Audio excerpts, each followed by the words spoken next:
विकासशील इंसान पार्टी प्रमुख मुकेश सहनी हमारे साथ हैं। बहुत दुखद घटना है सर, लेकिन जिस तरह से अपराधियों ने आपके पिता की धारदार हथियार से बेरहमी से हत्या की है, उससे कानून व्यवस्था पर सवाल उठ रहे हैं। पुलिस जांच कर रही है, हिरासत में लेकर संदिग्धों से पूछताछ जारी है। जो जांच चल रही है, क्या आप उससे संतुष्ट हैं? जिस हिसाब से प्रशासन की तरफ से कल से हम देख रहे हैं, टीवी मीडिया के माध्यम से ही देख रहे हैं। ऐसे तो ज़्यादा समय नहीं मिला, लेकिन जितना भी देखे हैं तो उस आधार पे दिख रहा है कि मतलब प्रशासन एक्टिव होकर काम कर रहे हैं। और बाकी आज मुहर्रम है तो मुझे लगता है आज बाकी विशेष उसमें बिजी हैं, लेकिन कल तक मुझे लगता है कि सब चीज़ डिक्लेयर करेंगे प्रशासन।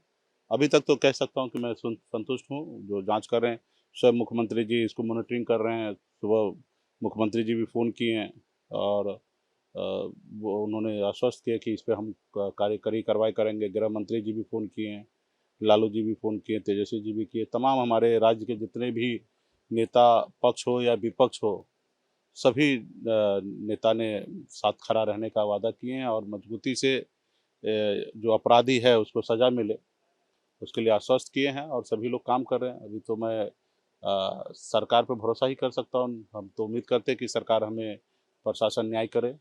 आखिरी बार कब बात हुई थी पिताजी से आपकी? आखिरी बात लमसम 10-12 रोज पहले मैं मुलाकात ही किया हूँ। मैं यहीं पे आया था, उस समय मुलाकात हुआ था।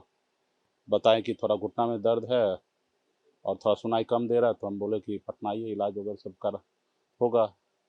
तो उन्होंने कहा कि ये सब थोड़ा जो काम उम चल रहा है उसको ख़त्म करके फिर आते हैं। अच्छा, किसी पे शक है आपको? क्या राजनीतिक विवाद में हत्या हुई? आपको क्या लग रहा है?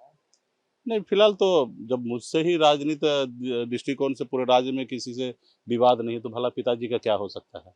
पिताजी अपने तरीके से रहते थे, अपना अकेले रहते थे, अपने हिसाब से ज़िंदगी जीते थे। उनको गाँव ज़्यादा पसंद था। ऐसे हमने काफ़ी प्रयास किया था कि हमारे साथ बॉम्बे में रहे या पटना में रहें, लेकिन उनके लिए गाँव ज़्यादा सबसे ज़्यादा महत्वपूर्ण था। तो गाँव में रहते थे, उनका किसी से कोई विवाद नहीं और इस पे भी प्रशासन अपना काम करे। हमें तो इस पे ज़्यादा ये नहीं है जानकारी। पुलिस जो है प्रेस रिलीज जारी की है, तो उसमें ये कहा गया है कि 4 संदिग्धों को उठाकर पूछताछ की जा रही है। सीसीटीवी फुटेज से पहचान हुई है। सीसीटीवी फुटेज में दिख रहा है कि सोमवार की रात जिस दिन घटना हुई, 4 लड़के आवास के अंदर घुसे थे, वो बाहर आ गए थे और पूछताछ में उन लोगों का कहना है कि उसमें से 2 लोगों ने ब्याज पर पैसे उधार लिए थे आपके पिताजी से, जिसमें एक ने अपनी मोटरसाइकिल वहां पे सिक्योरिटी के तौर पे रखी थी। सो ये लोग बाइक छुड़ाने के लिए बातचीत करने गए थे और 2 लोग उसमें से आपके पिताजी को धमकी भी 2 दिन पहले दिए थे कि सबक सिखा देंगे। तो क्या उन लोगों ने हत्या की? ये सब के बारे में मुझे कोई ज़्यादा जानकारी नहीं है, क्योंकि पिताजी लोकल लेवल पे क्या करते थे नहीं करते थे इसकी ज़्यादा जानकारी नहीं रहते थे।